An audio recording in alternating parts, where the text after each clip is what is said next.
My first task was to turn off the camera in the office where I would be spending a lot of time. Since I didn't have to worry about anyone in the house eavesdropping on conversations playing through my speakers, I turned the sound up loud enough that I could clearly make out every word spoken. I skipped over irrelevant passages. I wanted to see and understand how she'd seduced me and hear everything they'd said about me when he'd won her over. What I learned was amazing. I never knew my wife was a gold digger. She kept giggling at his accent and blushing at his remarks. He then began showering her with gifts of jewelry and clothing, none of which she showed me. Her defenses, if any, quickly crumbled when she freely gave him what I had previously believed she shared only with me. I was startled by my reaction. I expected anger and rage, but it was creepy to watch him and her along with my identical twin as myself. The only difference was his voice. Tuesday was the first time I watched them spend time together as they hugged tightly. Now I'm sure he was the object of her desire as she pretended my body belonged to him. On Wednesday, he took Chelsea to his spare bedroom and entertained her for several hours. It became clear to me that this was the reason she avoided making eye contact with me on Wednesday. She felt guilty for betraying me. On Thursday and Friday, while I was at work, Pierre was also working for Chelsea. There was no way I wanted to get intimate with Chelsea again. And as much as I hated the expected consequences for the kids, there was no way I could stay married to her either. Divorce was assured. He could crush me with all his wealth, so I had to be very careful what I did.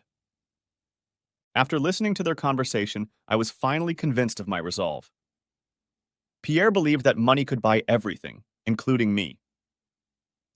On Wednesday afternoon, after a lengthy entertainment, I heard them discussing me. How do you think we should tell Paul of our newfound love? Mais non. I don't think he should ever find out about us, my sweet pet. He is my only blood relative, and I don't want to cause him any mental discomfort. Can you live with staying married to him and still be with me every chance you get when we can find time for ourselves and our happiness together? I suppose I can, Pierre, but my heart belongs to you now. You swept me off my feet and I'm all yours. I still love him. Some part of me will always love him. But you. As the old song goes, you light up my life. I'm fascinated by you in ways Paul will never understand. He may be your identical twin, but he's not half the man you are, Pierre. Thank you, my favorite, for those words, Madame Cherie, but I feel a little guilty for taking your love away from my brother. I must compensate him for that loss, whether he realizes it or not. What do you mean, Pierre? What are you going to do? Every man loves sports cars. I'm going to give him the finest French sports car I can find on short notice. And this house. Do I understand correctly that you have only recently made a purchase? Yes, that's right. A little over a month ago. We still have boxes we haven't unpacked yet. That's fine, my pet. Yes, this will be a good compensation for my intrusion on his wife. I'll pay off your mortgage in full and gift him that amount and the sports car tomorrow. It will throw him off balance and further cement me in his heart. Wow, you'd do that for us? For him, my pet. My gifts to you are much more intimate, he grinned. Well, that explained the car and mortgage situation. He felt guilty, but still conspired with Chelsea to continue their affair behind my back. I guess that makes Chelsea one of the highest paid whores in history. She may be worth $1,375,000 to him, but to me, she's nothing more than a worthless whore. I caught another conversation from the doorbell camera. They were talking, swaying languidly on the porch, holding hands. Sorry, my sweet pet, but I have to go back to France this weekend. Business, you know. Do you think you could talk Paul into taking you with him to visit me there, at my house, for the next week or two? He and I could continue to grow closer, and you and I could take each other to new and wonderful heights. To France? With you? How marvelous. I've never been there, but I've always wanted to visit Paris. I'm sure the two of us can persuade him to go. He has unused vacation time. We've been saving it for a family vacation, but he could use it for this. Great. I have another thought. What if I set it up so that the first 3 days are just the two of us? He would join us later and spend a lot of time with me. I have no idea how you could arrange that, Pierre, but I would be delighted if you could do it. You are such an intriguing man. Yes, yes, I'm perfectly willing to do it. Leave the details to me. I think I can arrange for him to stay late at work and then join us. So Pierre had arranged for me to have to work on Monday? He must have somehow arranged Carl Reed and Francine Walsh's FMLA leave, which forced Greg to make me work Monday and delay my flight until Tuesday morning. All so he could have more time to himself to entertain Chelsea. I guess he wants all his money from her. Well, I guess he can have her forever. Wait a minute. How could he pull off a plan like that? He was at my house all day Thursday and Friday, so he must have gotten someone to do all his cooking for him. And who does all his arrangements? His girlfriend Friday, Helena Marino, a wolf in sheep's clothing. Now this puzzle has completely come together. Even as Pierre expresses his boundless love for me, his new twin brother, his addiction to seducing married women, takes precedence over his concern for family loyalty. He simply assumed I could be appeased by his generosity if I ever learned of his betrayal. Soon he would realize how wrong he was about me. It was 2:30 in the afternoon when my doorbell rang. Since I was still sitting at my computer, I pulled up the doorbell camera and saw Helena standing there.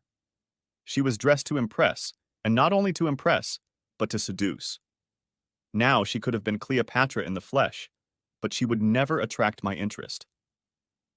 Instead of inviting her inside, I went outside and met her on the porch. Hi, Helena.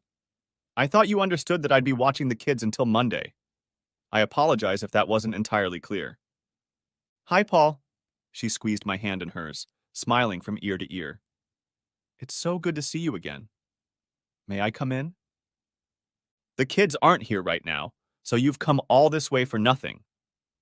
Oh, I wouldn't say my presence here is in vain, Paul. There's something I want to show you. Would you mind inviting me inside? Why not show it to me right here on the porch, Helena? Oh, I can't do that, she reasoned. It wouldn't be right. Well, I don't think it would be proper for me to be alone in my house with you dressed the way you are, so if that's all, you can go. What? I don't understand. I thought we had a connection, Paul. Please let me inside, and I'll show you what I mean. So this must be the demonstration point where you said you'd do anything or anyone for Pierre. Is that about right, Helena? I don't know what you're talking about, Paul. Oh, no? Then why don't I clarify it for you? Pierre's security guard came by yesterday and activated my security system, so it's now online. Roland relayed this information to Pierre. How am I doing? She only gave me a stoic look. Pierre knows I sent you away before Monday, and he's not happy with you. Why? I suppose he wants you to seduce me, and he wants high-definition proof of your liaisons with me. And here you stand before me, dressed as a daring seductress. What do you think, Miss Marino? A single tear leaked from one eye as she tried to maintain her composure. She pulled my hand and said, Please take a walk with me, Paul. I promise you won't be harmed in any way. Her obvious sincerity won me over.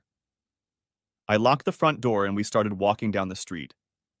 She made a few clicks on her cell phone and slipped it into her purse. Paul, she began, I owe you an apology, and that's why I'm here.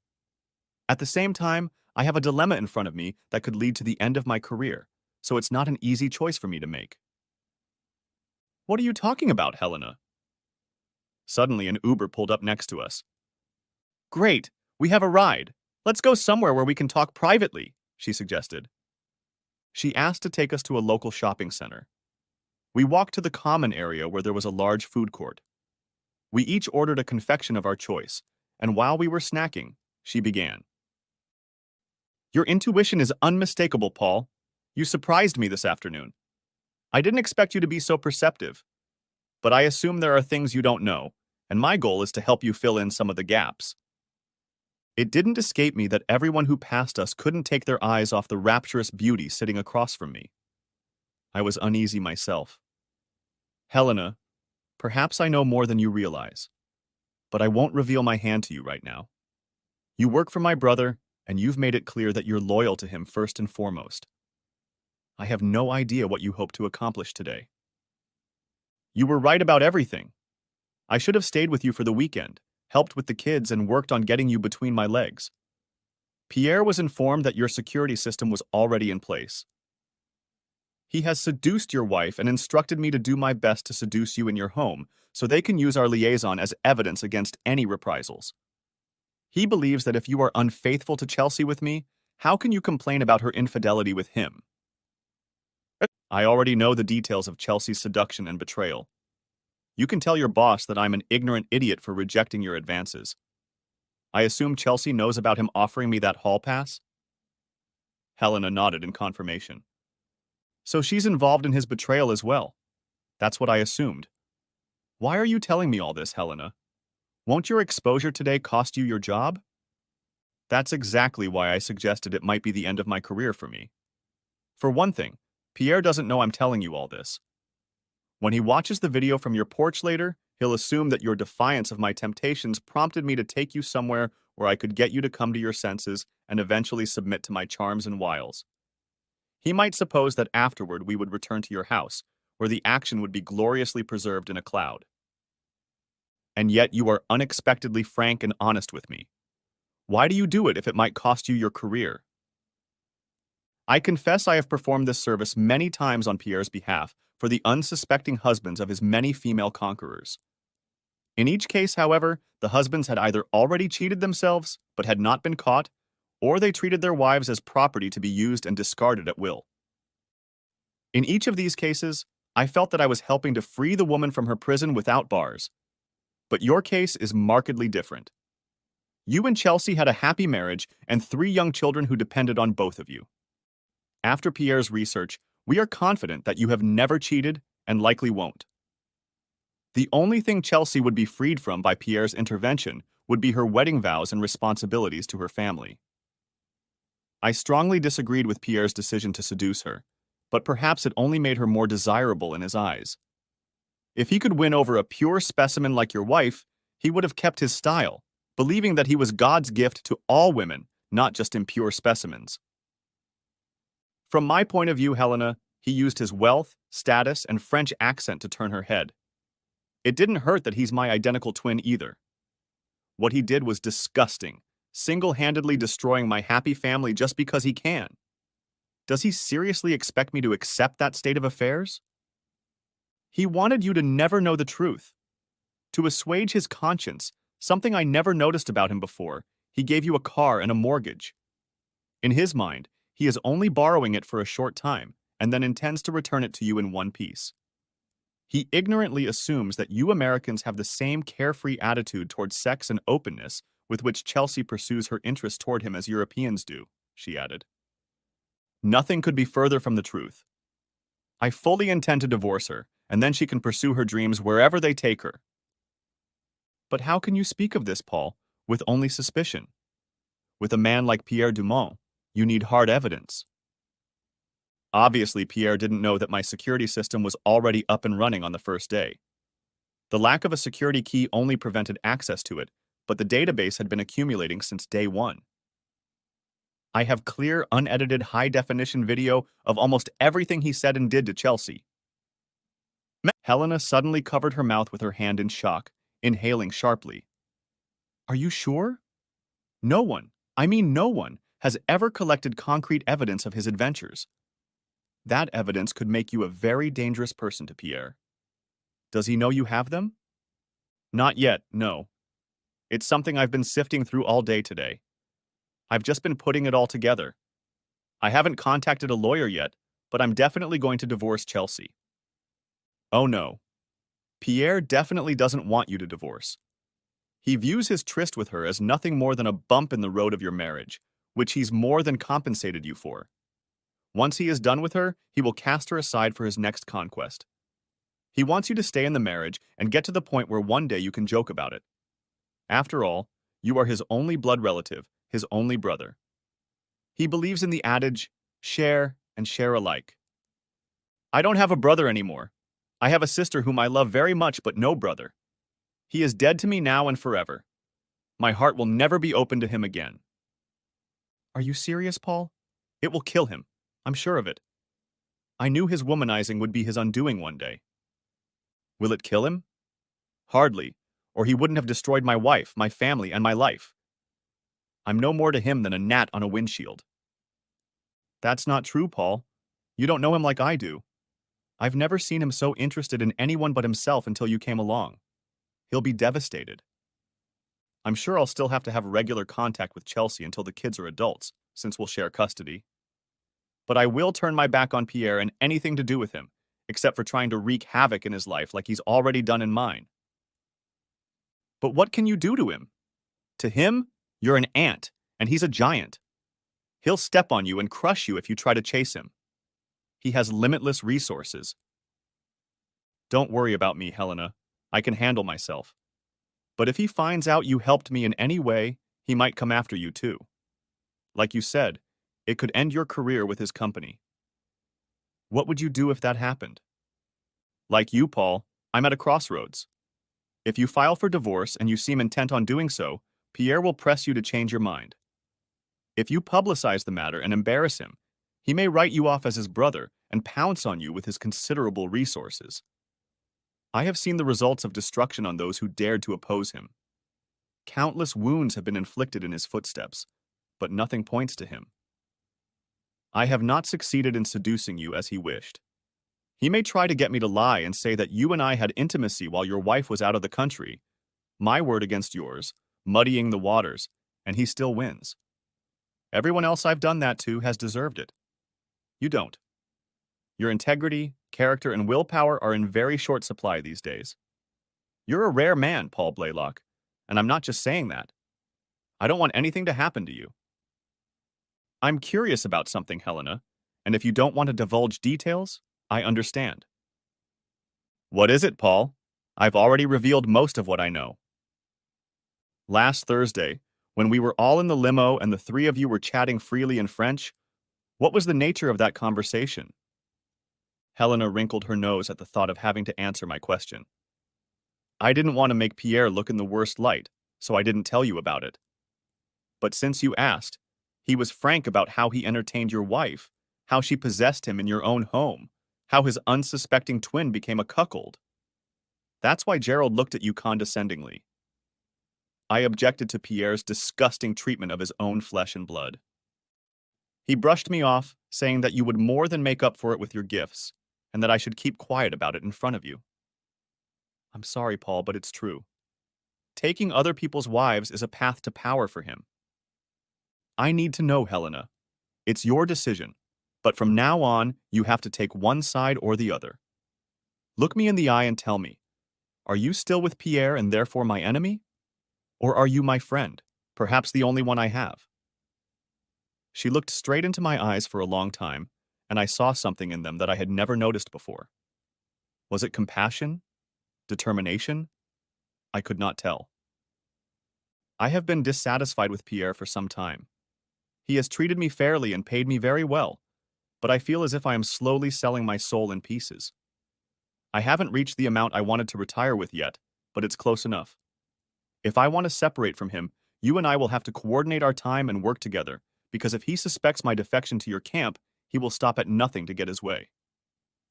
But if we both lead them by the nose a little, it will give us both some time to make transitional arrangements for the future. I don't know why, but I believe you, Helena. I know this is as much a life-changing decision for you as it is for me. I have several things I'd like to accomplish over the next week, and I'll need your help to dispel their suspicions that I know what's going on. It goes without saying that we can't talk in or near my house because it's bugged. Why don't we buy a couple of prepaid cell phones here at the mall and use them to communicate? If you need to talk to me and I'm home, have it ring once and hang up. I'll go out in the backyard where I can talk freely. That will help us coordinate our efforts. Sounds good, Paul. And I have a couple ideas on how to tighten things up with Pierre and your wife that might give us both the time we need. Will you be working tomorrow at your therapist job? Yes, unfortunately. I'm very sorry, Paul. I am responsible for this. Pierre instructed me to arrange for 2 therapists to go out to work for unforeseen sudden circumstances, and I did as commanded. I only wish I had approached you sooner. Even if you had come, Chelsea apparently has a built-in gold digger instinct and would have given in to it anyway. Setma, I take it you're not planning to go to France now to join them? Absolutely not. There's no way in hell I'm going there. Do you plan to work for the rest of the week, or will you take a vacation? I need to take the rest of the week off to prepare for our separation and divorce. Are you close with your boss? At New Directions? Yes. Greg Dixon is not only the managing partner but also a good friend. Why? If you do plan to take a vacation next week, maybe your wife or Pierre will call there to check on you if you tell them you're still working. Will Greg cover for you and tell you you're working if either of them call? I'm sure he will. That's a great suggestion, Helena. I like the way you think. Helena's eyes lit up the space between us as she smiled. You can be sure Pierre will want a detailed report from me on how far I've gotten with you today. He wants me to get you to bed as soon as possible. How about we have a scene at your house where I forcefully approach you and you convincingly reject me in front of the cameras? Pierre would probably watch the videotape and see for himself how brazenly I lash out at you, while you remain chaste and say something noble about keeping your wedding vows. This will serve two purposes. It will give us the time we need to play out a new scene each day, and at the same time, it will be a severe slap in the face to him and Chelsea when they see an honest and honorable man displaying qualities he will never possess. Now I can see why Pierre has clung to you. You're good, Helena. Damn good. Later that evening, at my house, after Helena flirted with me for over an hour. When she was about to kiss me, I turned my face and she kissed my cheek. I thanked her for the offer and proceeded to tell her how beautiful she was and that she would make a wonderful wife one day, but that I was committed to my wife and my marriage. Before I sent her away, I asked her to come back at 7:30 a.m. to watch the kids while I was at work. She smiled tokenistically and said to the camera, "Maybe next time." Shortly after Helena left, Amber, Neil, and Rhonda were delivered completely exhausted.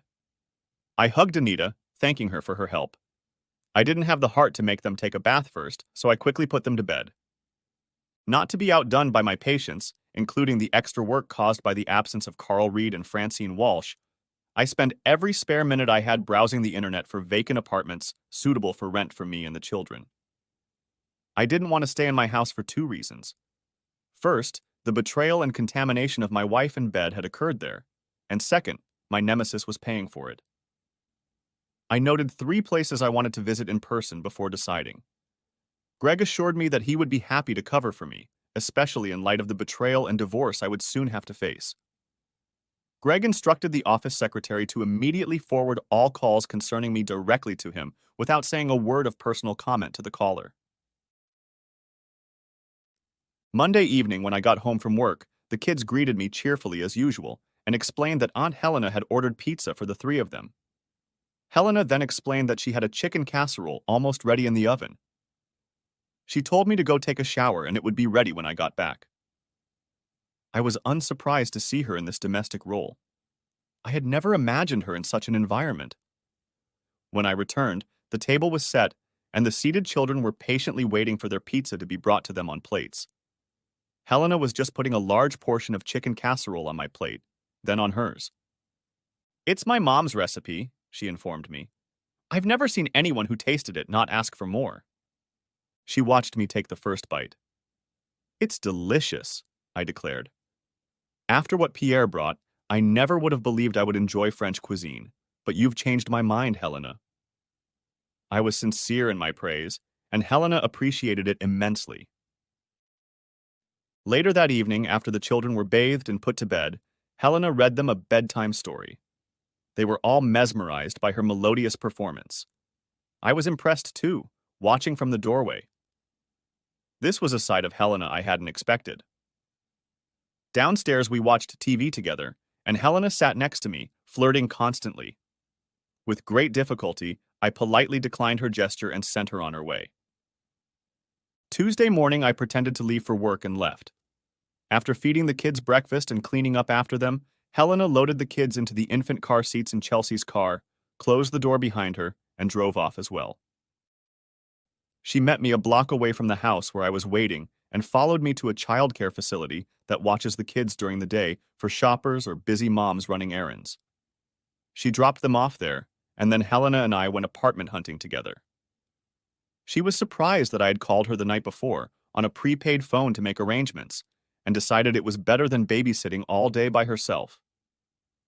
We visited the 3 places I had mapped out. I asked her for advice before signing a month's lease. After a nice lunch together, I rented a space in a nearby warehouse complex, and as we were leaving, my cell phone rang at 3 p.m., just as I expected. "Your flight just landed here at 9 p.m. Paris time, and you weren't on it," the worried woman informed me. "I'm so sorry, Chelsea. I forgot to call you, but I was very upset. My vacation got canceled again. You know how that goes. I'm not sure, but it looks like I won't be able to make it to France at all this week. Maybe next week will be better. We'll see how things work out," I lied. But you're supposed to be free after Monday," she said, perplexed. "I suppose schedules can change at any time, can't they?" I suggested lightly. "But what am I supposed to tell Pierre?" "Anything you want, Chelsea. I have to go. I have a patient waiting for me. Bye." Less than 10 minutes later, Helena's phone rang. I knew I had to be quiet while she answered. She was carrying on a 12-minute conversation in liquid French. I couldn't understand a thing, but it sounded like they were talking at 60 miles an hour. It was unmistakably Pierre. Finally, the conversation ended. "Wow, he's really upset," she said. "He had Chelsea call you at work, and your boss told her that 3 people suddenly got coronavirus and he had to cancel your vacation. He apologized to her but said he had no other choice. Pierre said she beat him up pretty badly. Pierre asked me to see if I could do something about your work situation tomorrow. I told him I would do my best, but I can't miraculously cure the coronavirus. He said he was frustrated with the situation, not me. He's been watching my random attempts to seduce you on home tapes. He thinks I can do better. Oddly enough, he really wants to bond with you like a brother in his home." After I reminded him that if you all went to France together on Saturday, you would have been there by now. He realized that and got upset. I cut in. "So they ended up buying the ruse that I have to work this week, and he wants you to step up your seduction techniques?" "Exactly. We'll easily skip this week while we both make arrangements for the near future." Back at my house, Helena went into the garage through the back door and turned off the circuit breaker that I told her powered the security system. She called out to me and I entered, making sure the cameras were off. We both set to work, loading both cars to the brim with things I owned, mostly tools and equipment that I wanted to keep, but for which there would be no room in the new apartment. After the contents of both cars were moved into storage, Helena picked up the kids and was home with them before their dad got home from work. That way, whenever the kids were on the phone with their mom, if asked, they would honestly say that their dad drove to and from work as usual. Helena had already reset the circuit breaker of the security system so that it would resume working. Pierre still didn't expect any recordings during the hours the system was down. After the kids tucked in for the night, Helena danced for me. We were both ready for what happened next. I tightened my belt so tight it was impossible to pull my pants down. I laughed at her ingenuity and sent her off again, loudly proclaiming my love for my wife and the nobility of fidelity in front of the cameras. All of this was arranged solely to disappoint Chelsea and Pierre. Wednesday and Thursday allowed me to move all of my possessions that I wanted to keep, either into storage or into a new apartment. Friday, we moved most of the kids' stuff, clothes, toys, small furniture, etc., into the apartment.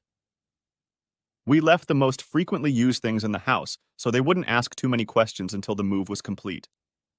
When they asked where their stuff was, we told them that we had tidied up their room and it looked cleaner now because it was tidy. Chelsea called every night around 7. As soon as I saw her name, I would immediately turn the kids on and prevent her from talking to me every time. I'm sure it was frustrating for her, but at that point I didn't care. Each night ended with Helena failing to induce me to be unfaithful. Thursday night, I pretended to be so upset that I called her a whore and ordered her to never show up at my house again. Of course, this whole scene had been prearranged by Helena. We had moved enough dishes, cooking pots, pans, and utensils to meet our modest needs.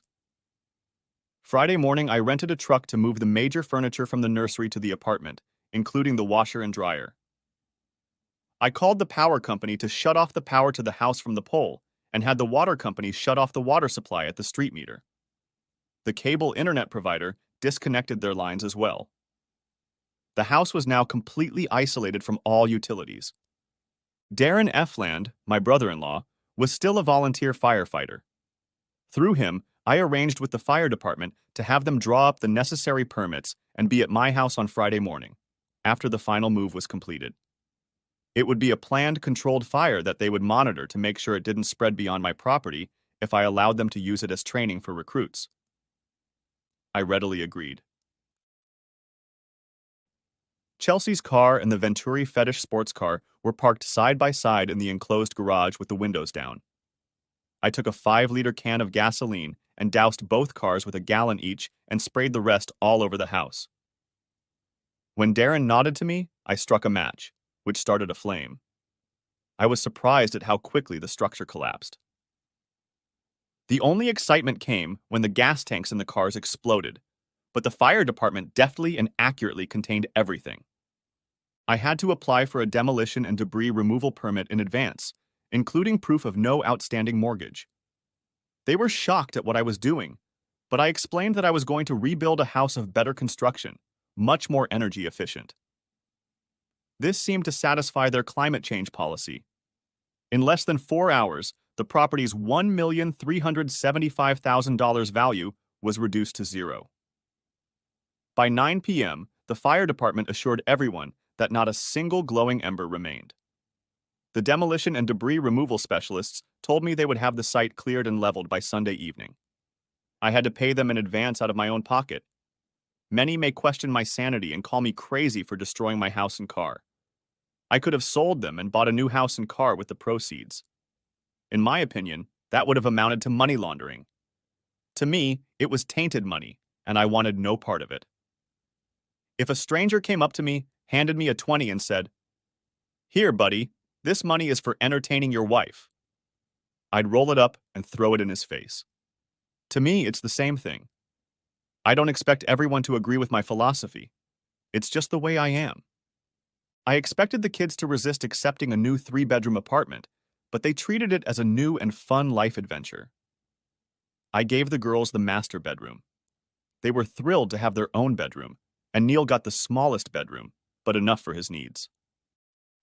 I took a medium-sized bedroom, furnished with old furniture but with a new bed. I informed my parents and sister of the move, but kept Chelsea's parents in the dark for now.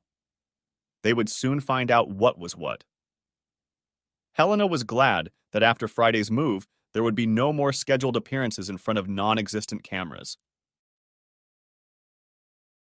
Friday and Saturday, I slept on the couch and talked Helena into sleeping in my bedroom. It didn't bother me that she slept there before me. She fought for the couch and lost. The kids loved having her there, and frankly, so did I. My phone was off both nights, so when Chelsea called, the kids couldn't blab about us moving into the new apartment. Of course, they knew nothing about the condition of our old house. On Friday night, Helena informed me that she had arranged a press conference in Hollywood on Sunday at noon as we had planned. We would fly there and back in one day, and for free, using her frequent flyer bonuses. The setting will be similar to the one Pierre had previously held, but this time I will be prepared to give a speech. My parents agreed to come to the apartment and spend Sunday with their grandchildren. On Saturday, Pierre called Elena and asked why the security system at my house was disabled. She cited ignorance, saying she couldn't ask me that without revealing that Pierre was monitoring their activities, and informed me that she had once again failed in her attempt to seduce me.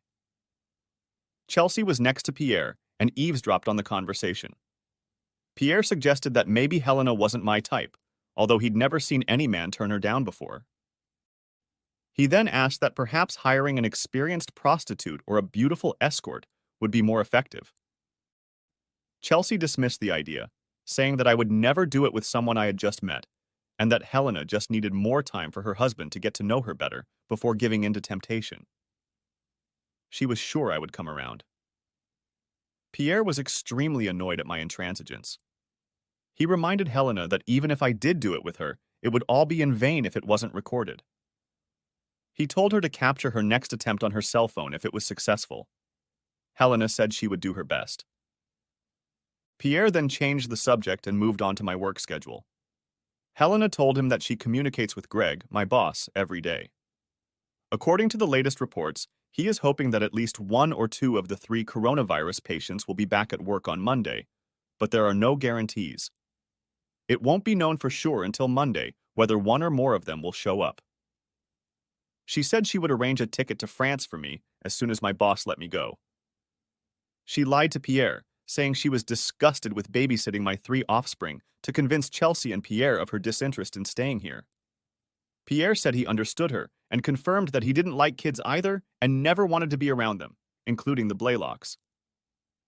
Pierre was still chiding herself for not bringing me along initially, but hindsight is always 20/20ths. Pierre transferred a €300,000 bonus to her account for her efforts and promised another $700,000 if she provided a candid video of at least 1 date with me. She openly told me everything, and I believed her. I really wanted to confront both of them, but I decided the best way to do it was to make a scheduled press announcement. So I avoided Chelsea for the last time. I turned off the phone so the kids wouldn't mention our new apartment. I didn't care if it upset her. Pierre called Helena, who said she didn't know what could be wrong with my phone. He then expressed concern about my coming to France the following week. He pressed Helene to do everything she could to get me to take time off work so I could go to see them.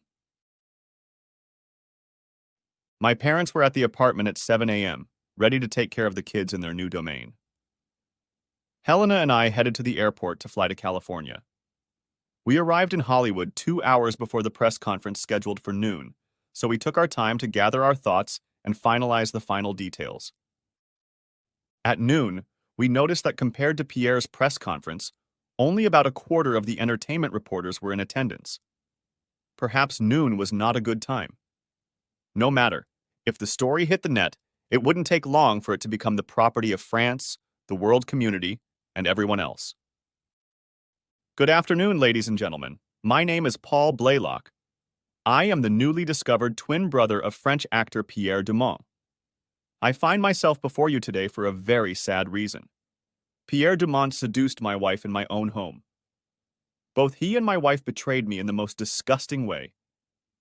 I will divorce my wife, Chelsea Blaylock, as soon as possible, and as a result of their despicable activities, I will sever all ties with Pierre Dumont forever.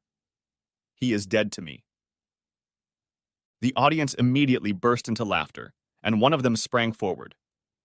You are joking, Paul. It is known that Pierre gave you a very expensive new French sports car and also paid the mortgage on your house, totaling over $1 million. If he wanted to do you harm, why would he do it? I'm glad you asked. In his own words, he said it was compensation for intruding on my marriage to my wife. However, his gifts proved to be short-lived. Short-lived? Inquired the other. What do you mean? On Friday, 2 days ago, my house burned to the ground along with a new sports car I never drove, parked in the garage. Everything was lost. The woman grinned. Even if we believed such a tall tale, your insurance would have covered the loss, so maybe it's not quite the loss you're talking about. I appreciate your thoughts. Let me explain. When Mr. Dumont paid off the mortgage, the homeowner's insurance was no longer required. I canceled it, figuring I had time to look for a better price. Same thing with the car. No insurance. Both properties are a total loss. I didn't get a dime of profit from Mr. Dumont. All his gifts have gone to waste. I also lost my personal 10% down payment of $100,000 for the house. So the loss was even greater than Mr. Dumont's contribution. After the fire, nothing could be saved. A chuckle was heard among the reporters. This is too ridiculous to believe. Are you trying to shake Mr. Dumont down for more money after his very generous act towards you? Is that really what this is all about? I looked sternly at my interlocutor and replied, I don't want a single penny from Mr. Dumont ever. I want him to keep everything he owns as far away from me as possible, and that includes my wife. He can have her as my parting gift. If my wish comes true, I will never see either of them again as long as I live. Mr. Dumont has brought nothing but heartache and destruction to my family. Because of his betrayal, my children will be raised in a broken home. In this box are memory chips with unedited graphic footage of their nefarious adventures that took place in my home before it burned to the ground. Please take one of them with you before you leave. My wife is now with Mr. Dumont in France, and they have been there together for over a week without me and her 3 children. If you check your own sources, you will see that everything I have said is true. I'm sure there must be pictures of him with a new woman. That woman is Chelsea Blaylock, my wife. I hope she never returns to the United States. If what you say is true, sir, what are you and your children doing about housing now? At the moment, we've moved into an inexpensive 3-bedroom apartment. I'm going to be a single father soon, and we're adjusting to life without her. There was silence throughout the group. It finally dawned on me that maybe what I was saying was true. It wouldn't take long for them to get confirmation. Gradually, the stories would be written and circulated on the internet. Eventually, they would cross the pond and reach France, where I hope they would do considerable damage to his reputation and career. In celebrity circles, image is everything. I knew there would be consequences, and they would hit me hard. I was as prepared as I could be. After the press conference was over, Helena and I went to a restaurant for lunch. During the meal, Helena finally broke the ice. Paul, even though you strongly suggest that I disappear for a while, I want you to know that this is one of the hardest things I've ever done. I've grown very close to your 3 angels and have loved every minute I've had the honor of caring for them. They love you too, Helena. You're more than a babysitter to them. That's why they call you Aunt Helena. You are family. She wept. I'm going to miss more than just the kids, Paul, and put her hand on mine. By the way, I'd like you to sign this document before we part, she asked. What is it? He asked. Basically, it's something that can protect us when Pierre comes after us. Believe me, Paul, as I do you. It is because of his treatment of you that I am cutting all ties with him. I signed it without even looking at it. Then I asked her, Are you sure you want to leave Pierre for good? I'm the only one who will be quoted at the press conference. I'm sure I was photographed standing next to you.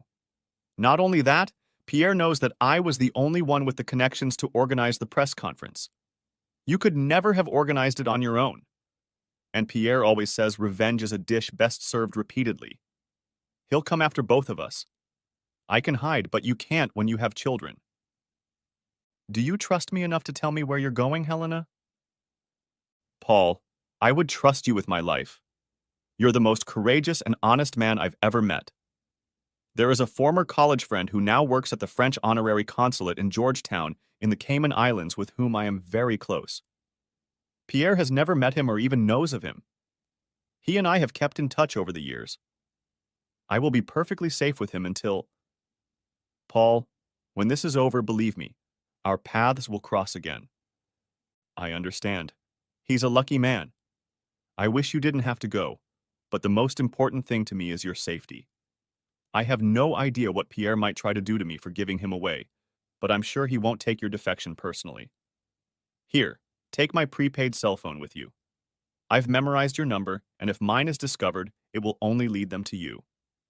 I don't want anything bad to happen to you, Helena. I got home just in time for dinner.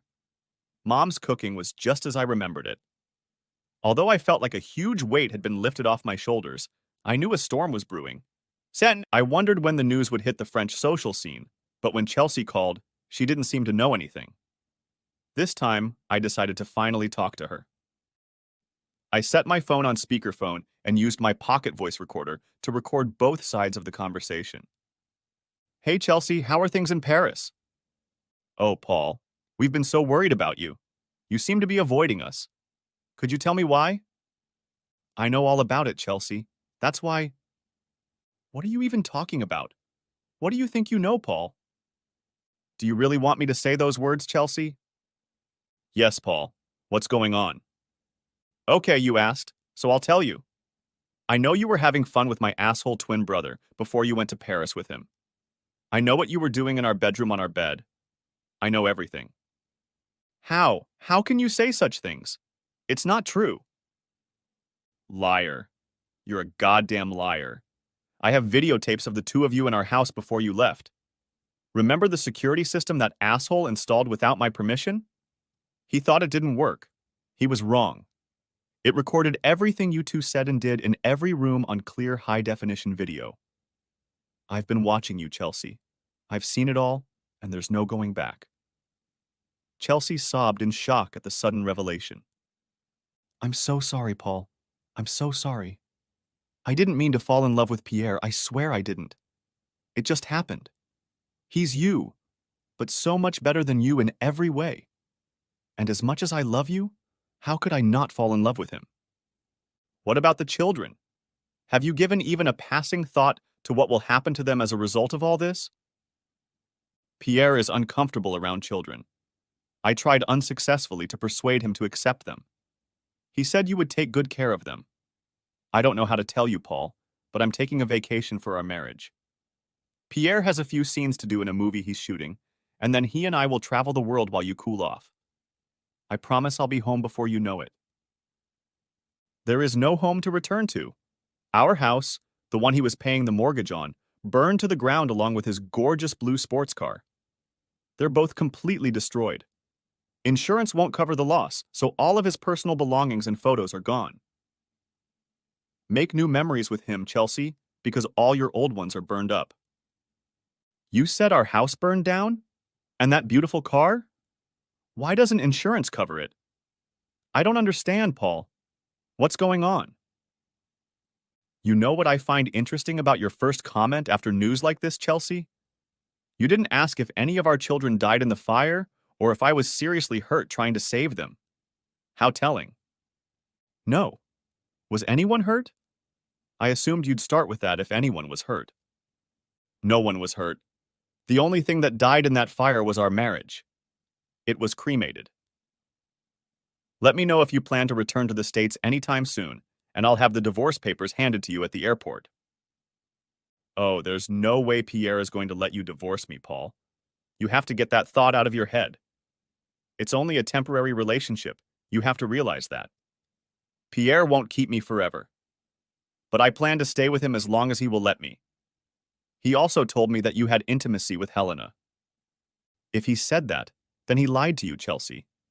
Helena and I never had intimacy. If he says otherwise, ask to see proof. There isn't any. He's a thief and a liar. Hold on to this man, Chelsea. He's a true gem. Pierre has no say in our marriage, and neither do you. Tomorrow, I'm filing for termination of parental rights and full custody of the children. Have a nice life, Chelsea. The kids and I can get along just fine without you. You don't have a husband, you don't have kids, and I don't have a brother. You can slut around with whomever you want as you see fit. Don't call here again, Chelsea. Ever. It's over between us. I hung up the phone and turned it off. I made a mental note to have my phone number changed. Next chapter. I figured that once the fuss started in France, my asshole twin would urgently try to contact Helena to deal with the fallout. Surely her unavailability would infuriate him. I reasoned that in a day or two he might send Gerald or enlist the services of others on his behalf, or maybe he'd come back himself to sort things out. No one could reach me on my private phone, as I had changed my number early Monday morning after going to work. But that didn't stop Pierre from calling me at work. I was told I had an urgent call. Paul, my brother, what have you done? You must renounce. Repent before it's too late, pleaded Pierre. I am very sorry, Monsieur Dumont. I am afraid I cannot do that. But why? You burned down your home, destroyed your family, and are trying to destroy my reputation. And for what? For a piece of ass? I paid you well for it. You should be grateful, not trying to destroy me. I'm sure to you, Mr. Dumont, she's only a piece of ass, a slut, a whore. But she was everything to me, and you destroyed my everything. I'm just returning the favor. You're a dreamer, and that's all you'll always be. A loser, Paul. Nothing else. Thank you for the kind words, Mr. Dumont. If that's all, I should get back to work. Please don't call me here again or I'll block you. Gone are the days when you could treat people like crap and expect loyalty in return. Have a nice day, Mr. Dumont. And I hung up. Then I asked that the company switchboard not take any more of his calls. When I had a few minutes to spare, I searched the internet on my phone or computer for reports on the aftermath of my press conference. Apparently, videos of blurred body parts made their way to Instagram and other social media. At first, Pierre denied it was him. He claimed I was impersonating him. But his French accent and voice were unmistakable. In addition, before this event, there were many paparazzi shots of him and Chelsea together at clubs in a casual setting. Now they were published in a new light as corroboration of my story. Entertainment journalists tried to interview her, shouting questions about why she was cheating on her husband and abandoning her children in the States. Pierre ordered her to ignore them and was angry that social media was working so hard against him, even though it had been in his back pocket for years. Although he had already completed scenes in the movie, the producers informed him that he would be replaced by someone less scandalous. Even though he had time to travel as Chelsea had intended, they were hounded by the press every time they tried to go anywhere. Now the famous French TV star had become a disgusting predator. Soon other victims of Pierre's depravity began to appear and tell their stories, almost identical to mine. They became so numerous that Pierre felt as if he were being eaten alive by piranhas in a fit of rabies. In just 2 short weeks, all of his talent contracts had been suspended pending further investigation. He was still getting paid, but nothing new was coming in, and instead of asking for an autograph, people were spitting on him. It was his ultimate nightmare and humiliation. It amazed him that my voice, just one voice, was able to bring him down from his lofty position. Finally, Pierre had had enough. His PR people were unable to resuscitate his former image. It became clear that he had become a pariah in the industry, and it would be a long time before he would ever work in the entertainment industry again, if ever. In agony, he was forced to replace Helena as he could not find or contact her by any means. He knew I had something to do with her sudden disappearance. He wanted to hurt me far more than I had hurt him.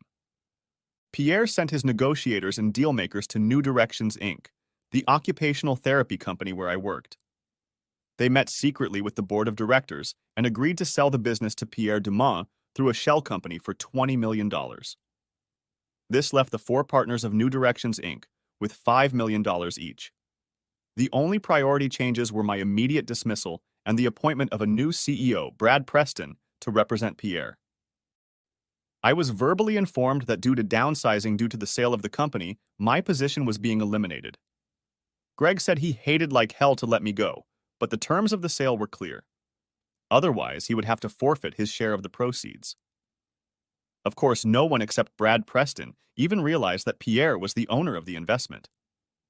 Brad was given very specific instructions on how to fulfill Pierre's wishes. He ordered the switchboard workers to transfer all calls concerning Paul Blaylock directly to his office phone, without offering the caller any comment about Mr. Blaylock. Failure to comply with this order could have cost them their jobs. Second, because he had access to all the company files, Brad pulled my personnel file and made a notation in my permanent employment record that I had had inappropriate contact with several female patients, although none of them were named. It was a lie, of course, but it was a vicious attempt by Pierre to destroy my reputation in retaliation.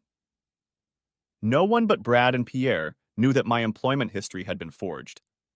And since no one had seen him do it, Brad could not be legally identified as the perpetrator of the false information. Brad's second task was to find Helena at every opportunity. Since Pierre believed she was in cahoots with me, Brad was secretly watching me, hoping to catch me meeting with Helena. Brad was a thug who had no experience other than taking orders for money. It was the easiest money he had ever made. Pierre's next step was to hire a hacker. Gerald had a friend who knew a friend of a friend. This guy was good. He was being paid serious money to find all my financial assets and redistribute them offshore, where neither I nor anyone else I could hire could discover them. It was child's play for him. Every penny I had to my name was suddenly gone. My bank accounts were emptied and closed, my 401k was gone, my investment portfolio was sold, and the proceeds disappeared. All assets in my name were destroyed, but none of my accounts were touched. I was now faced with paying all my monthly bills with no source of income. At the same time, Pierre was finally getting tired of hanging out with Chelsea. She was now a big negative in his social life. Any encounters with her always ended badly. He would half-heartedly apologize to her, telling her that things didn't work out the way they expected, and it was all her husband's fault. He put her on a plane and sent her back to the States. The only upside for her was that she would be able to keep the gifts he had given her. When she returned to her hometown, she immediately sought me out. Pierre gave her my new address. She rang the doorbell. "Hello, Paul. I'm glad to see you. May I come in?" Chelsea asked hopefully. I stepped out onto the small concrete pad assigned to my porch and closed the door behind me. "What are you doing here, Chelsea? You've been gone for over 3 months. Did that asshole you ran off with get tired of entertaining you?" "Please, Paul. I don't want to fight. I want to see my kids. And if there's any chance you can forgive me, I'd like us to resume our marriage. Give me a chance to make amends, please." "This isn't a good time to see the kids, Chelsea. You should have called ahead so we could have arranged something. But as far as you and I staying married, let me be blunt. That ship has already sailed. I filed for divorce because I was abandoned shortly after you left the country. I will never stay married to you. Why would you even want to try?" "Paul, I believed I wanted all the trappings of celebrity, wealth, and prestige, and I thought I'd have to choose between you and that kind of life. But it turns out that without you, none of that matters in the slightest," she said shrewdly. "You know what they say about looking back, Chelsea. It's always 20/20ths. You betrayed me and our marriage. You did it without so much as a word in our own home and bedroom. You told me you were taking a vacation and abandoned our kids to stay with this jerk in France for a quarter of the year. Actions have consequences, Chelsea, and your actions cost you your home, your marriage, and your children, as far as I'm concerned. If the court orders me to allow you visitation, I'll comply. But until that happens, you need to leave here and never come back." "Can I stay here with you and the children? I'll cook, clean, etc.," she offered. "We don't need you anymore, Chelsea. I don't need you or the kids anymore." She hesitated and snorted, but then continued. "I'm pregnant, Paul. You're going to be a father again." "There's no way I can be the father of your child. You've been out of the country for the last 3 months. How do you think you can pin this on me?" "A DNA test, honey. It will show that you're the father of our child." "No, it won't. It will show that asshole Dumas is the father because I can prove that you and I haven't had contact since you left the country." "You can't abandon your child, Paul, and you know it. Not even on the slightest possibility that he could be yours. Can I stay with you and our children?" "No, you can't stay here. What's the matter with you? Didn't you hear what I said?" "But where will I go? How will I live?" she pleaded. "Our house is ruined." "That's not for me to decide, Chelsea. You could try going to your parents. They're still here as far as I know. If you don't have a phone, I can call them to come and get you. There's nothing of yours here. Nothing. Whatever you decide to do with the rest of your life, I won't be in it." "But I have your clothes and the things we packed for you in France. It's all here," she suggested. "Burn them, sell them, give them away if you like. You have not one thing I can claim. If you leave anything here on the porch that used to belong to me, I'll just throw it in the public dumpster to save us both time. Just go, Chelsea." She sobbed and shook like a leaf as all my words cut her like a knife. I quietly hid in my apartment. Her parents showed up 20 minutes later and took her away. I didn't bother to tell her I was unemployed. I didn't want to give her a reason to use me against me. All my friends and relatives were shocked by my dire situation. I had burned down my house along with my expensive car, lost my job, and recently found out that all my financial accounts had been hacked, leaving me virtually penniless. The next day, I received an official notice from the medical board stating that I was being investigated for inappropriate behavior at my former job. The result of the investigation could lead to the revocation of my professional credentials. I may have to change careers. I could not have imagined a worse dilemma. I knew Pierre must somehow be behind all this, but I couldn't prove it. And even if I could, it wouldn't change the outcome. It seemed to me that Pierre was having the last laugh. Looking back, I wondered if I would have acted differently, knowing what I knew now. I came to the conclusion that the only difference would have been to close the accounts and hide the money to stay afloat during these hard times. It seemed like all my monthly bills and expenses came crashing down on me all at once. I contacted my bank, and after exhaustive discussions, I learned that their position was that I had moved all my money elsewhere on my own.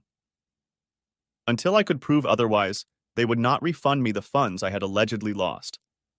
I had no idea what to do.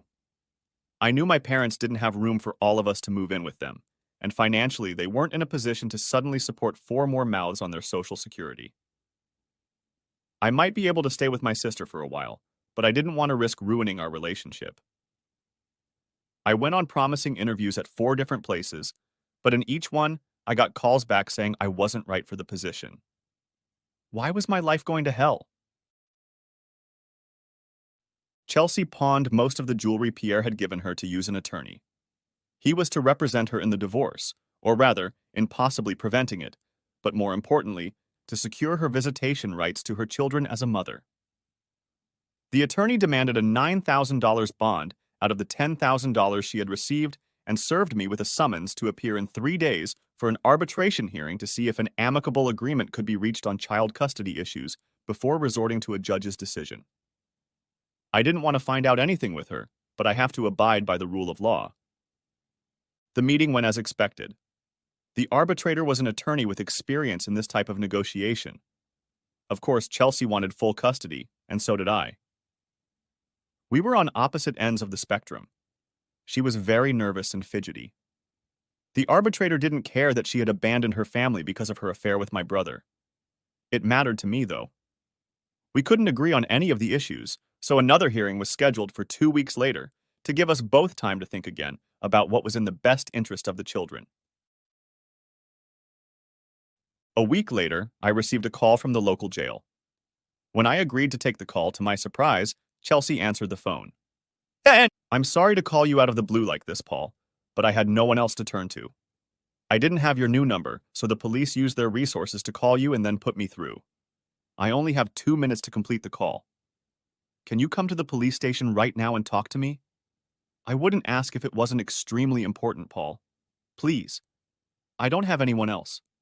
I have nothing else, please. You must help me, she wailed. I took a deep breath and wondered what machinations she was up to this time. However, she was crying and begging in earnest. Let me call Anita to come and watch the kids, and I'll see what I can do, I replied. When I finally arrived at the station and made a personal appointment, I was met by a very shaky and devastated Chelsea. We both picked up the receivers on our side of the glass. You look terrible, Chelsea. What's wrong? What's going on? Thank you so much for coming, Paul. Your kindness is one of the many things I've always liked about you. Why are you here? Why were you arrested? Paul, I didn't want you to find out. I was hoping to get rid of it before it got rid of me. Looks like I lost. Lost what, Chelsea? When you finally talked to me on the phone right before all hell broke loose after your press conference, I lost my head. You were right all along. Pierre is an asshole, but I was blinded by his wealth, celebrity, and status.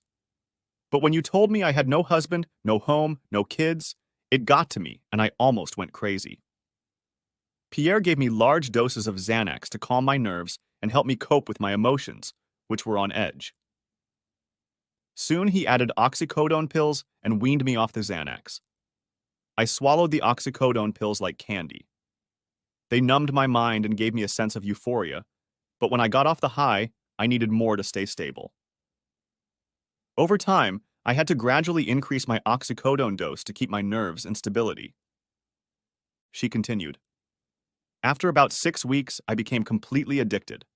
I was shaking if I didn't take my pills. He sent me home with a week's supply of pills. I pawned the jewelry he gave me for pennies to pay my attorney's fees. When my supply of pills ran out, I became desperate. I eventually found a source for the medication I needed, but I didn't have the money to pay for it. I am ashamed to admit that in exchange, I had fun with him and his friends. Tonight I was caught engaging in prostitution and brought here. Since this is my first offense, bail was only set at $250, but I'm broke. I can't call my parents to bail me out because if I do, they will kick me out of their house and I will end up on the street and homeless. Please don't let this happen to the mother of your children, she said, almost unintelligibly between sobs. As much as I hated everything she'd said and done over the past 3 or 4 months, I still hadn't given up on compassion. The only problem was that I had no money either. I couldn't even feed my children. How could I help her? Chelsea, I'm just as penniless as you are. Pierre fired me and had a hacker steal all my financial assets. The only way I can raise $250 is to get a secured loan against my car. You'll have to give me a couple days to do it, but I won't do it unless you agree right here and now to take primary custody of the kids, and you visit every other weekend. Either you agree, or I'll leave. Every other weekend? Can't you offer me better terms? Whatever. Good luck, Chelsea. And I started to get up to leave. Okay. Every other week. I'll take it. I swear. I won't renege on my word this time. I breathed a sigh of relief. Okay, Chelsea. Call your parents and tell them you might not be home for a couple days while I figure something out. I will, Paul. Thanks. I still love you, you know. I said nothing in response, got up, and walked out of the prison. As bad as I felt, I had just met someone who was even worse off than I was. The next day, my parents took my kids camping at the beach for the holiday weekend. They wanted to give me time to regroup and rethink my life without having to take care of their needs for a few days, as well as keep them away from Chelsea. I decided not to tell them about her plight just yet. I didn't want to have the conversation with the kids until the details were settled. It was summer, and there was a big 4th of July celebration going on downtown that night. I went there hoping to see some friendly faces and maybe get a free hot dog. Yeah, it was that bad. There was a stage with a platform on which a local band was performing, entertaining the crowd that had gathered. There were about 2,000 people in attendance. I was about 200 feet away from the stage when 2 well-dressed, muscular men came on stage, took the microphone, and started talking to the crowd. One of the men was holding an aluminum bat. Hey, everybody! Everybody having a good time tonight? Shouted one of the men into the microphone. Shouts and applause soon erupted from the crowd. Sorry to interrupt the festivities, but we're looking for Paul Blaylock. Can anyone tell us where he is today? Someone said he might be here. A voice came from the crowd. What do you want him for? We want to teach him a lesson for abusing his position as an occupational therapist and molesting many women inappropriately. One of them was my sister. Can anyone here help us out? We would be very grateful. The man with the bat scanned the crowd as his partner spoke. Suddenly, he saw me from the stage and they began to approach me, probably to pull me away from the crowd. No one in the crowd said a word in my defense. I had a very bad feeling about how the evening was going to end. I froze in place and couldn't move. 2 men were making their way through the crowd, quickly making their way to my seat. And then something unusual happened. Just before they reached me, an 8-year-old girl suddenly squeezed her stroller between me and the 2 men, and all voices in the crowd fell silent as the girl spoke. Gentlemen, when I was recently in an accident and permanently disabled, Mr. Blaylock showed me more patience and kindness than anyone I have ever met in my entire life. He has helped me when no one else could, and he is the kindest man you could ever wish to meet. He's my friend, and if you want to get to him, you'll have to go through me first. In a crowd of 2,000 people in the open air, a pin could be heard dropping. 2 men were about to sharply push it out of the way when a determined woman jumped out in front of them. Boys, If you have the slightest desire to touch my daughter, let me correct your thinking. You'll have to go through me to get to her, and I swear I'll protect her with my life. You lift one finger in her direction, and you'll get a knot in return." The man hurried through the crowd to get to the scene and found himself in the line of fire in front of the woman. "This is my wife and daughter, and if you even think of touching either of them, I will rain down hellfire and damnation upon you, the likes of which you have never seen before." The two men smirked as they looked at his boast. They knew they could easily massacre him, get the two women out of the way, and get their man. Suddenly, 5 muscular men stepped forward. One of them addressed the two would-be assailants. "This man is a building contractor, and we all work for him. He's the best boss we've ever had, and we can assure you of one thing, boys. You'll never touch him as long as one of us is on our feet." The brave husbands were followed by their 5 wives, and so on until the entire township stood up against the threats against this one man, thanks to the courage and admiration of one disabled 8-year-old girl who raised her one voice in the darkness of this defeated man whose whole world had changed for the better in those few moments. "Ned!" Greg stood beside the mayor near the stage and turned to him in a hushed voice. "My name is Greg Dixon, and I work for New Directions, Inc. I hired Paul right out of college and have known him for years. I don't know who these two are, but I have never heard one complaint about Paul from anyone, male or female. In fact, he has been praised by everyone he has worked with. No one, to my knowledge, has ever accused him of inappropriate behavior until tonight. He was unfairly fired from his job for no reason, and he has 3 dependent children. What is happening to a good man like him is wrong." The mayor nodded, walked up to the stage, and took the microphone. "Hello, everyone. I'm Grant Maston, your mayor." Everyone turned to face him. "I'd like to ask a question.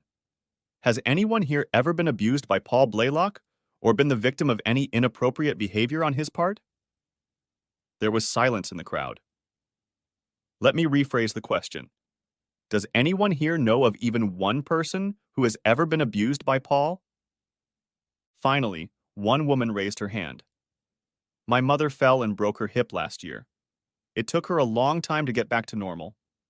Mr. Blaylock worked with her and me to help her recover. If you want my opinion, this man is a saint.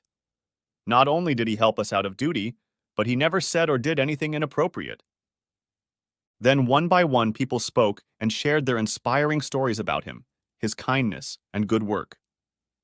The mayor interrupted the testimonies. "That's exactly what I thought. This man is one of our own, and he was attacked by a vengeful rich man seeking revenge because this man dared to tell the truth when the rich man spoiled his wife and ruined his life." You have all no doubt heard these stories and rumors. We in this city, as long as I have been mayor, take care of our own. I understand he was fired from his job for no reason. It was probably just another scam. Is there anyone here who is in a position to offer this man a job with a good salary until he can get back on his feet? One by one, hands went up throughout the crowd. In less than 30 seconds, more than 100 hands were raised. "Officers," the mayor continued. "Officers, detain these men until Mr. Blaylock is allowed to leave the city safely and in a timely manner. Also, take down their names and identification in case anything else happens to them. Additionally, I think the department should have random patrols near Mr. Blaylock's home to assist in a quick response if necessary. Mr. Blaylock, in case you didn't know it before, as you can see, your city loves you. You're a good man. These gentlemen are not going anywhere until you get to your destination. Thank you for being such a good citizen." Tears were streaming down my face. I was overwhelmed with emotion as I absorbed all the kind words and comments expressing strong support. Until tonight, I didn't even realize that I was thought of so highly.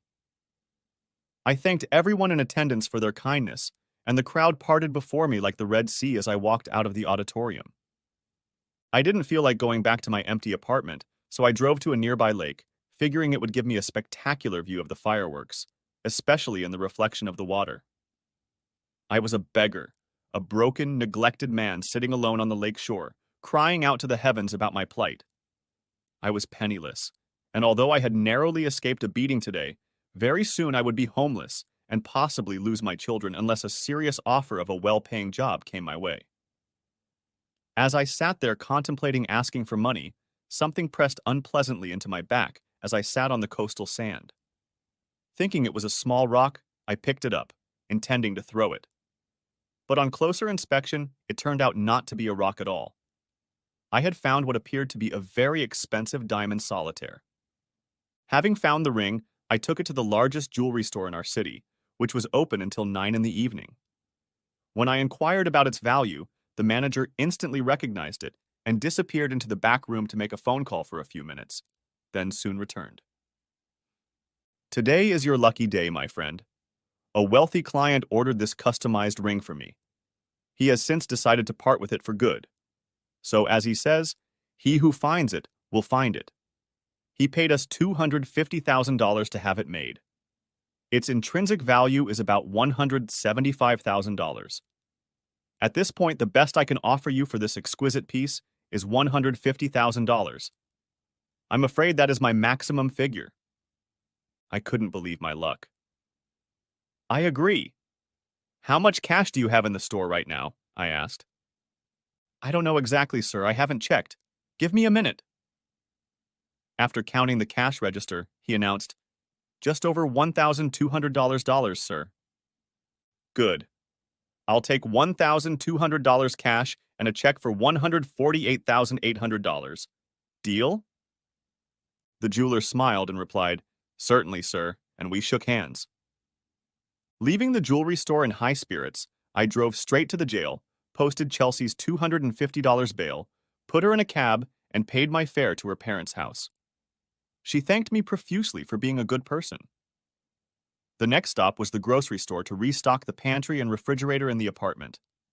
The cupboard was completely empty. As I carried the first 2 bags from the car to the apartment, everything suddenly went dark. Next chapter. I sluggishly regained consciousness in the hospital room, and a smiling angel appeared before me.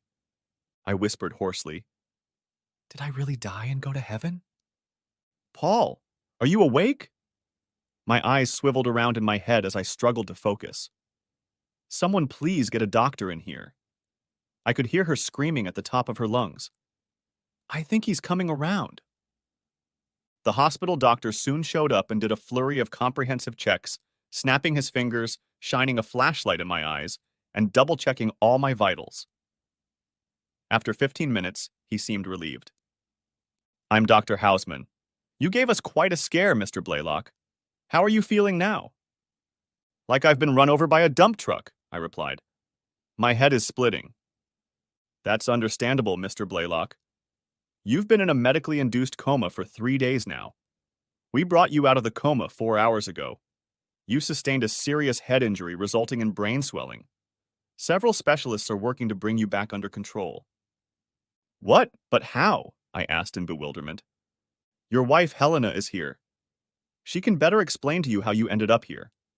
She was on the scene when everything happened, so I'll leave those answers to her.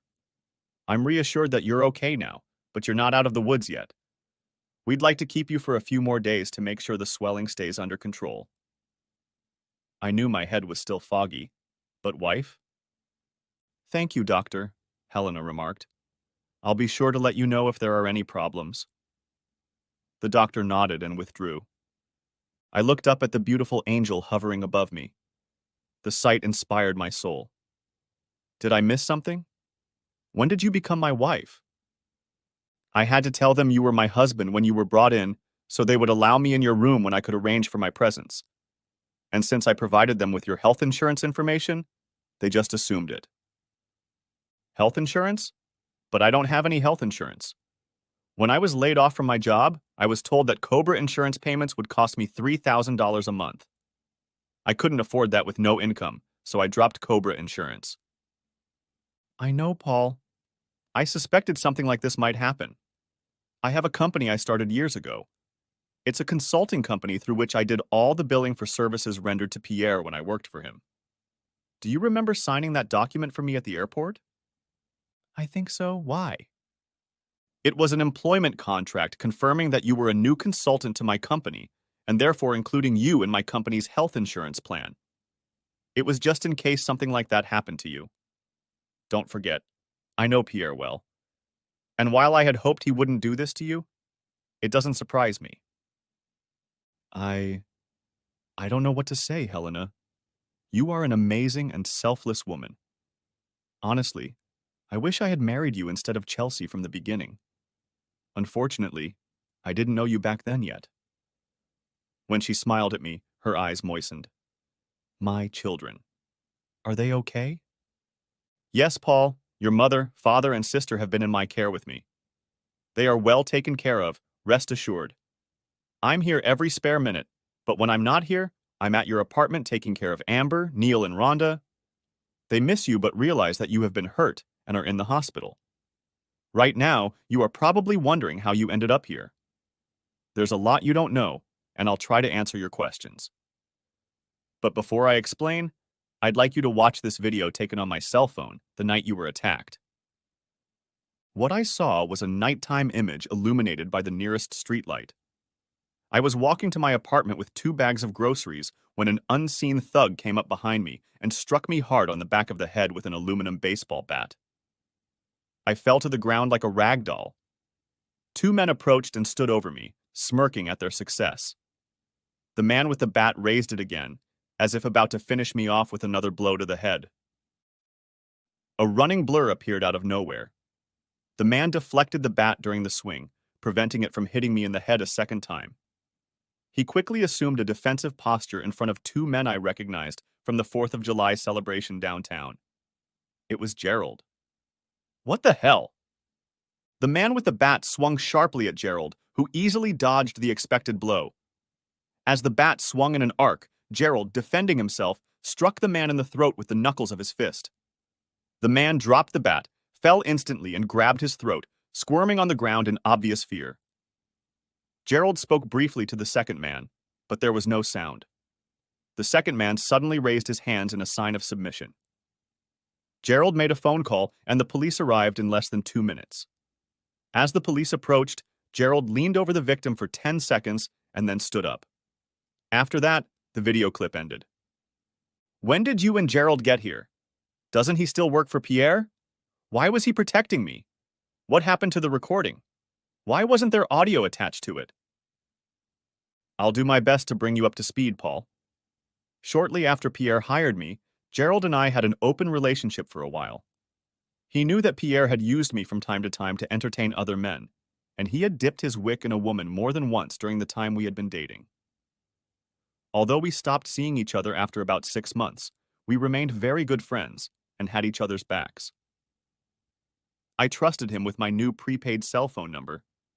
Gerald called to inform me that Pierre had demanded that thugs be hired to beat you to death for defaming him. Gerald's conscience couldn't allow that, and he refused. So he left Pierre and came here to the States to protect me and you.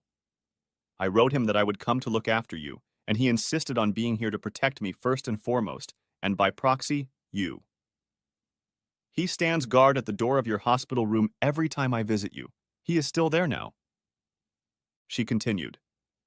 I deliberately turned off the recording on my cell phone. We needed to provide the police with the evidence I recorded that Gerald was acting in self-defense and protecting you from further harm, but at the same time, exclude his conversation. After hitting the man with the bat, Gerald told the other guy with brass knuckles that his friend was dying, and there was nothing he could do about it. He threatened Mr. Castet with a similar fate unless he immediately agreed to confess to the police their arrangement with Pierre to eliminate you and was willing to testify in open court. Gerald informed him that prison was no obstacle for him and that his cronies inside would finish the job for him. It worked. He sang like a songbird.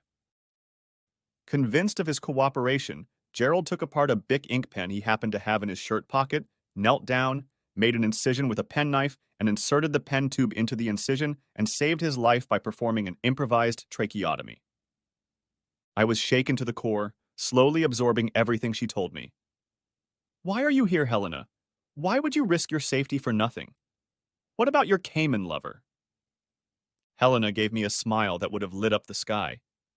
If she had a pair of wings strapped to her back, I'd swear she was a true angel. I'd never seen this side of her before.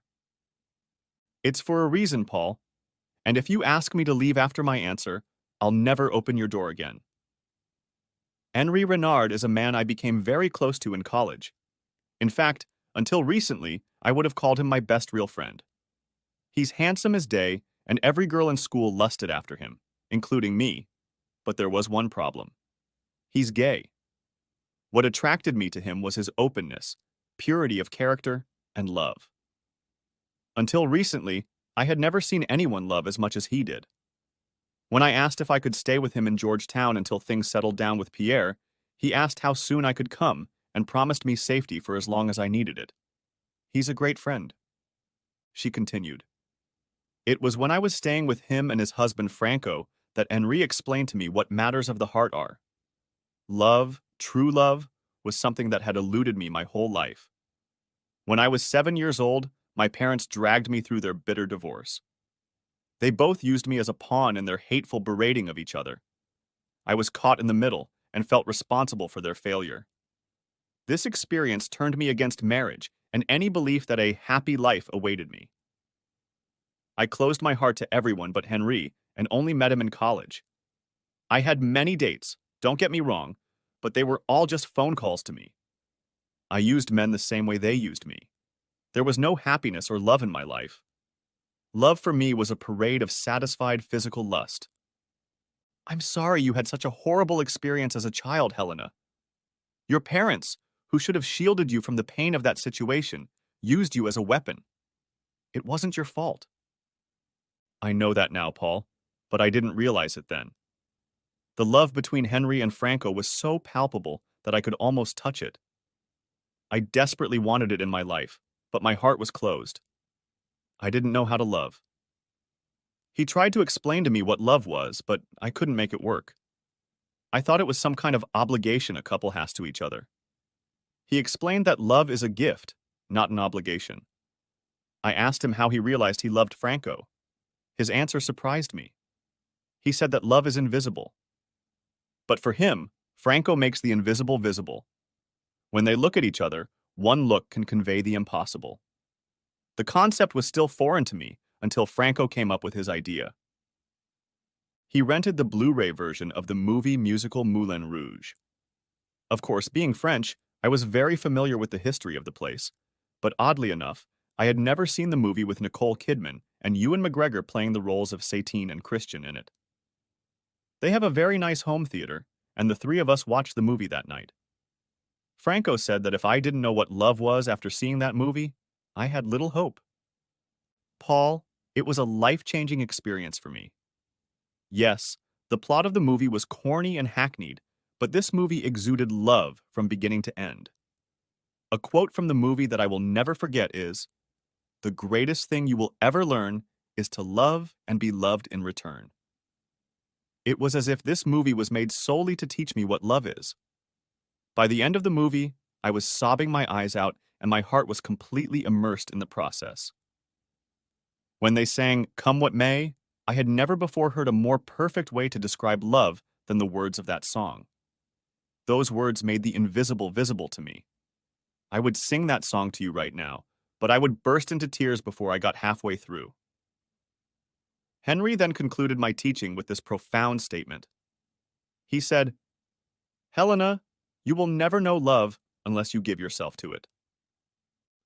Paul, my heart melted into a puddle right then and there because of that one all-consuming realization.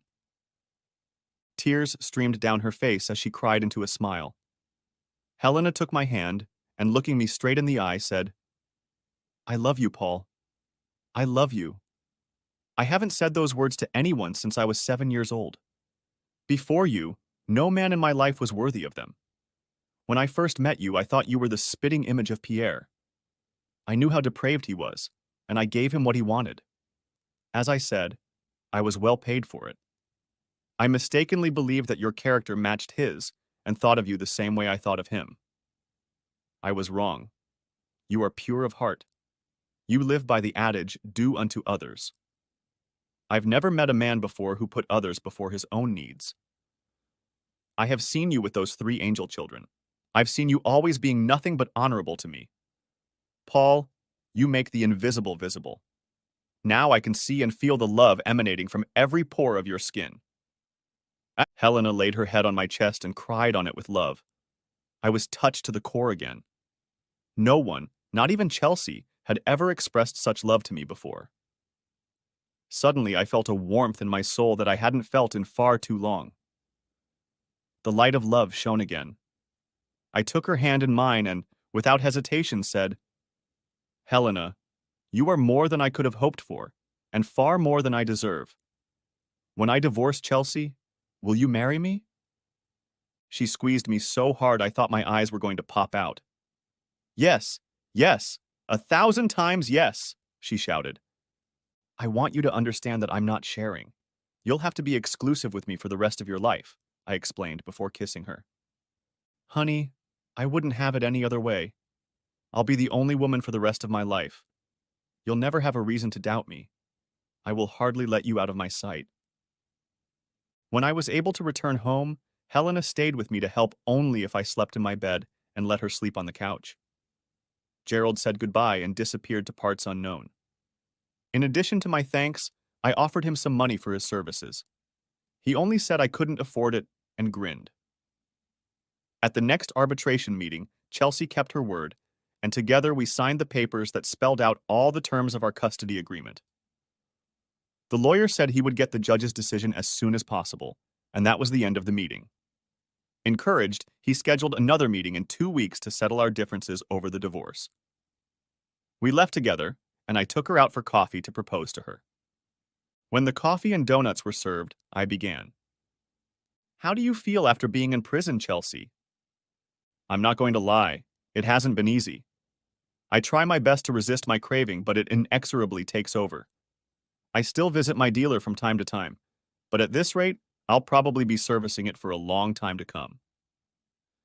"What if I offered you a way out of Chelsea, a lifeline? Would you take it?" "That depends on what it would be and what it would cost me," she replied. "You and I are going to end up divorced anyway. Nothing's going to stop that from happening. But if you fight me, you can only slow that process down and prolong the costs for both of us. For that, I have a suggestion." "I'm listening," she seconded. No Looking Back is a drug rehab center and halfway house on the outskirts of town. I checked it out and it really is. They have a 4-month rehab program that costs 20 grand. The child custody issue has already been resolved. We have no financial assets to divide. If we did, I'd gladly give you half. I can send you to all of our former managers who will confirm that everything is gone. I believe Pierre is behind all of this. A kind man generously gifted me with a piece of jewelry that I turned into cash, as you did with Pierre, to help me provide for my children and get by until I get back on my feet by finding another job. If you agree to sign the divorce papers without objection at our next arbitration, I'll sponsor you for the full 20 grand so you can get cleaned up and start a fresh new life. If you stay in the program for all 4 months and get a positive report from them, I'll contribute another 10,000 in cash on the day you get out. That's the best I can offer you under the circumstances. What do you say?" "You're going to marry Helena, aren't you?" "If she agrees, yes." "I thought so. Then there's no hope for me? For us either?" "I'm sorry, Chelsea. No." She was silent in thoughtfulness for a long time. I watched in silence as her decision-making process unfolded before my eyes. "On one condition, Paul. I'll agree to your proposal and give you the freedom to marry her under the terms you just laid out if you give me one more thing before we part ways today." "What is that?" "A kiss," she declared. "Hold me and give me one last kiss as husband and wife. I need you to consummate our relationship. It will mean to me that we part amicably. I will never ask for anything else. But I want to feel the passion you once felt for me without holding back. If you can give me what I want, then I'll give you what you want." I looked into her eyes and saw in them a longing for me that I hadn't seen in her eyes in years. I pondered her request. I'm still married to her, and I can't marry Helena until our divorce is finalized, and that would speed up the process considerably. "I'll tell you what I'll do, Chelsea. To give you something to look forward to when your mind is clear and free, the day Helena and I pick you up from rehab to give you your $10,000 head start, I'm going to hug you right there and give you a kiss we'll both remember for a long time. You have my word on that. Deal? She thought for a second, smiled, and said, Deal. We shrugged. I knew that when they accepted rehab patients, part of the process was STD screening. I knew that she would be completely clean and disease-free after leaving the program. I will be sure to tell Helena about my promise and the reason for it. She will never feel threatened by Chelsea.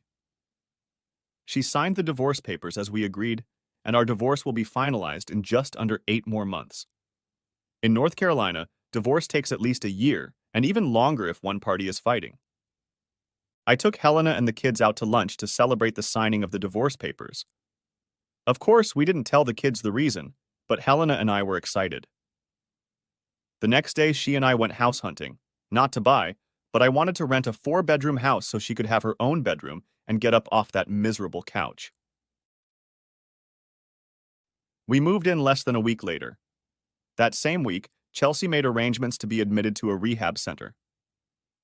I drove her to the center and paid for her treatment in cash. Friday afternoon, I drove back after dropping Chelsea off. During the drive, I called Chelsea's parents to let them know she was safely ensconced at the clinic and asked if they wanted to keep their 3 grandchildren for the weekend. I was still on good terms with them, and they appreciated what I was doing to help Chelsea recover. They jumped at the opportunity.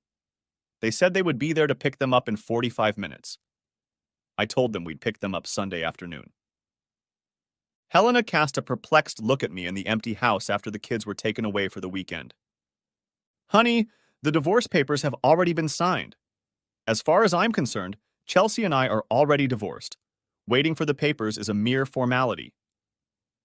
She bestowed a knowing smile on me. Well, it's about damn time. And she lunged at me, leaving a trail of scattered belongings behind her from the front door to the bedroom. 4 months later, I kept my word, and Helena and I pulled up to the no-looking-back rehab center. Helena was standing by the car, holding a large envelope with $100 bills in it. I owe you the biggest apology, Paul. They have good therapists and counselors here. I learned a lot about myself, and I didn't like what I saw. You saved my life, and I will be grateful to you for the rest of my life. Helena, he is the best man I have ever known. Take care of him and be faithful to him, and he will love and honor you for the rest of his life. Learn from my mistake. Have you heard the saying, a tit in the hand is worth 2 in the bush? Paul is that bird in the hand. Don't let him go at any cost.